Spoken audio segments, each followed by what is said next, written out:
Talent and Energy FC, in association with the Samuel Soccer Foundation, presents the second staging of Trinidad and Tobago's Soccer Showcase. And this morning, here to chat a little bit more about it, I want to welcome to this set Director and Head Coach at Talent and Energy FC, Keith Williams II, as well as Head Men's Coach, Soccer Coach and International Advisor at the University of Maine at Fort Kent, Oniki Samuels. He's also the founder of Samuel's Soccer Foundation. Good morning, gentlemen. Good morning. Good morning. Welcome to the show. Now, congratulations on being able to bring this back to Trinidad again. But let me go back a little bit in time. Oniki, you would have started this in Jamaica, if I'm not mistaken, Yes. about 2 years ago. Yes, that's correct. All right. Tell me about the inspiration to start this whole soccer showcase, and what is it meant to achieve? I'm inspired to do this because, I was a student, that we're trying to recruit right now. Mm-hmm. In 2007, I got a scholarship to attend the University of Maine, Fort Kent, which is currently the head men's soccer coach there right now. And, I stayed there for 5 years. And after 5 years, I completed 2 degrees. And then I transitioned to Union College, where I started my coaching career. I stayed 2 seasons there as a graduate assistant, so that's when you're doing a master's.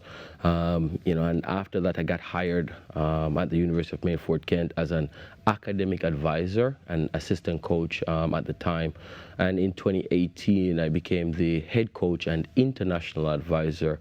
Last season, I won a champion. We won a championship, and that kind of helped me to want to give back to Jamaicans, to want to give back to Caribbean athlete, the same opportunity that I have. How did you get the opportunity in the first place? I got the opportunity through the Jonathan Hibbert Foundation. They were the scholarship body at the time in Jamaica. Right. Currently, there's not many. So. All right. So you did it 2 years ago in Jamaica. Would you say it was successful when you started it? You were able to gather the amount of I don't know if you had an amount of students that you wanted to say, all right, yeah, we got X amount. So I did a couple of years, but it wasn't really under an umbrella. This year we kind of stepped up the gear a little bit. We brought 7 coaches to Jamaica, and including UConn, UNOH, Fort Kent, and a couple other University of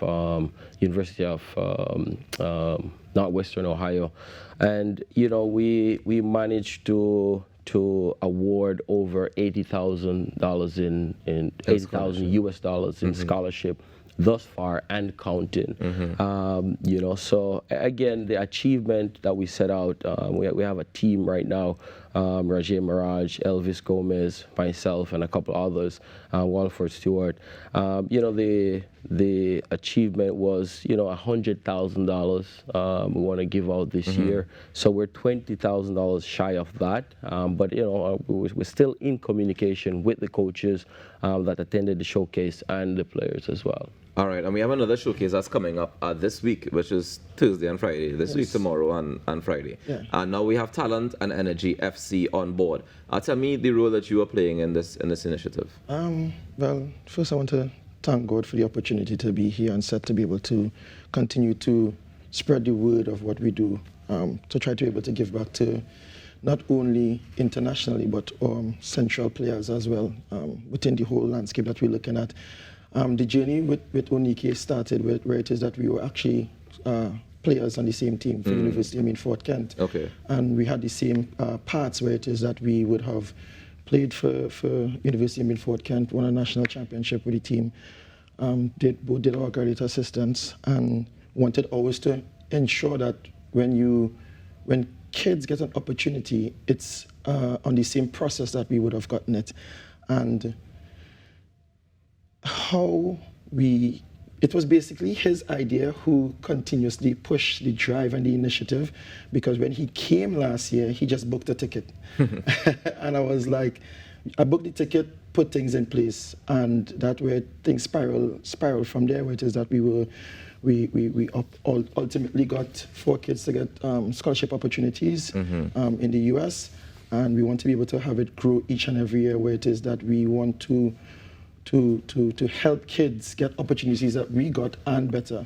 The difficult thing about it is that there's a time frame for kids. So when you play football in Trinidad, usually if it is that you don't go onto the national team between 18 and 22, you don't know what you want to do. Yeah. So we want to be able to constantly create opportunities and avenues for them to be able to get to go to school, further their football in terms of that, and get an education where it is that they could actually give back to the country, or if it is that they want to stay abroad and add value to it. Yeah. So tell me something.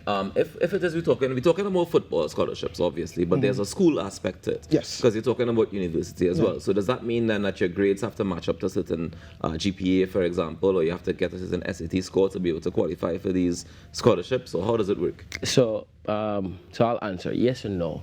So when we actually bring coaches, so my role in this is, yes, I'm coming here to recruit athletes, but my role is also to attract other coaches from different institutions to come as well.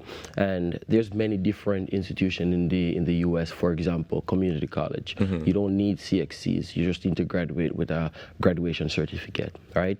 If you're enrolling into UMFK, I would ask for a GPA of 3.0. That's because we can stock scholarship, athletics, and academics. Right. And then there's other schools, for example, UNOH, they're an NAIA school. So they'll ask for 2 or 3 requirements, a GPA above a 2.3 and a top 50% letter from your institution, or an SAT score of 860 and above, or ACT score of 22 and above.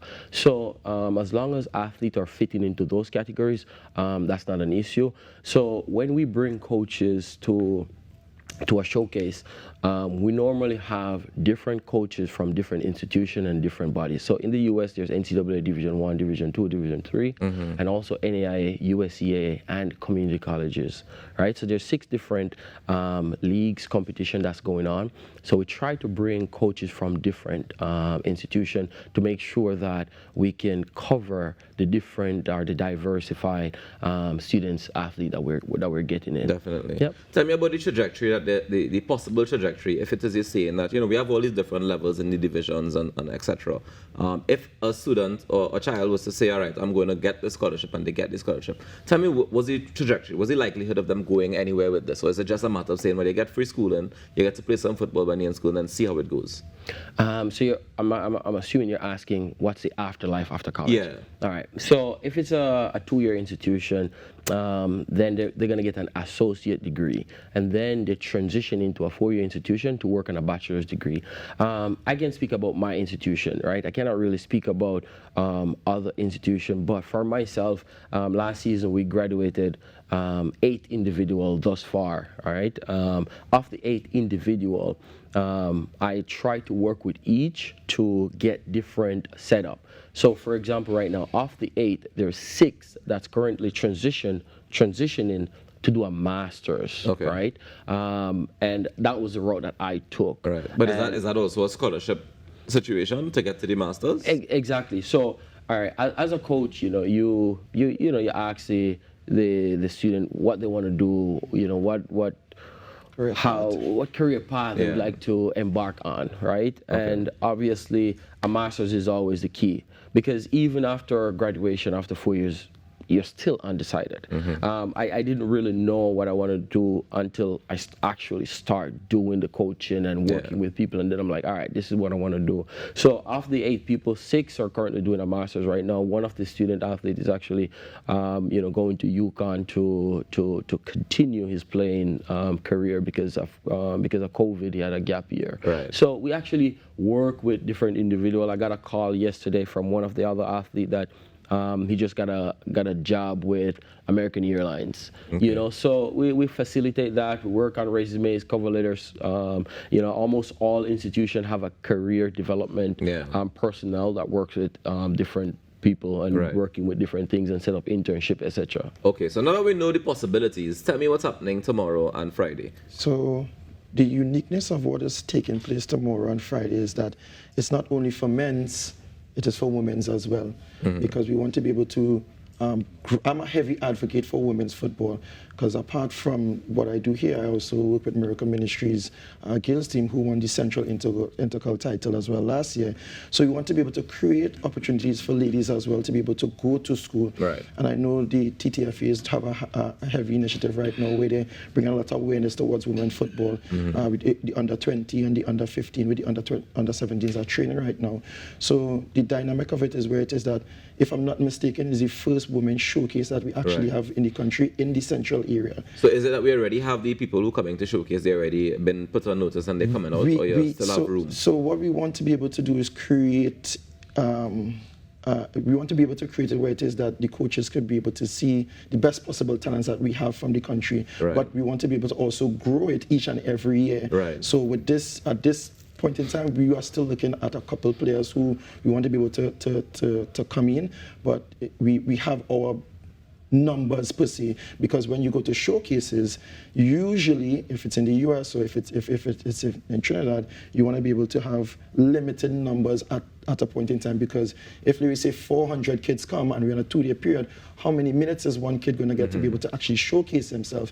So with the limited numbers that we have for this particular showcase, we want to be able to give kids the opportunity to actually see themselves for the 2-day period. So I understand that people also have the opportunity to submit additional videos. Yes. How does that work? Is that you same people who have been showcased submit videos, or is it that people who are watching this right now and saying, but I think this opportunity is for me, but I didn't know how to get access to it before? So the good thing about it is that we have been doing it on the website, the Talent and Energy website, and also with Samuel Soccer Foundation. So what we do, we have a registration. When they see it and they like it, they get a registration form and they be able to send their videos and stuff like that. We reach out to them and we go back and forth to see how best you can be able to communicate with us to get involved. All right, fantastic. Before we go, give me the contact information so people can reach out to you if they're interested, based on seeing what getting the information this morning. So on Instagram, it's talent and _energy FC.